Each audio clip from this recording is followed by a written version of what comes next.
Hello এভৰিওয়ান, প্ৰত্যেকৰে ধৰক আমাৰ শৰীৰৰ বডিৰ কণ্ডিশ্যন বা ক্ৰাইটেৰিয়া বেলেগ বেলেগ।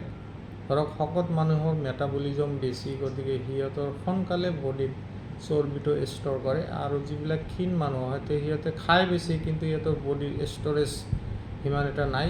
গতিকে যিবিলাক শকত মানুহ সেইবিলাক একচুৱেলি সিহঁতৰ চৰ্বি জমা হৈছে, মানে এইটো এনাৰ্জি ষ্ট'ৰ হৈছে।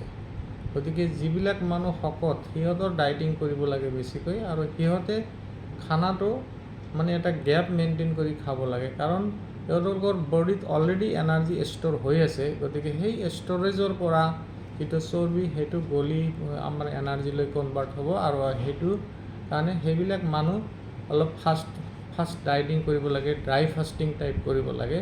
12 ঘণ্টা 14 ঘণ্টা এইটো মেইনটেইন কৰি, মানে ডায়েটিং মেইনটেইন কৰি খালে সিহঁতৰ চৰ্বিটো লাহে লাহে কমি আহিব আৰু শকত হোৱা প্ৰৱণতাটো কমি আহিব। ধন্যবাদ, thank you all of you. পৰৱৰ্তী ভিডিঅ' চাই থাকিব, কমেণ্ট কৰিব। ধন্যবাদ।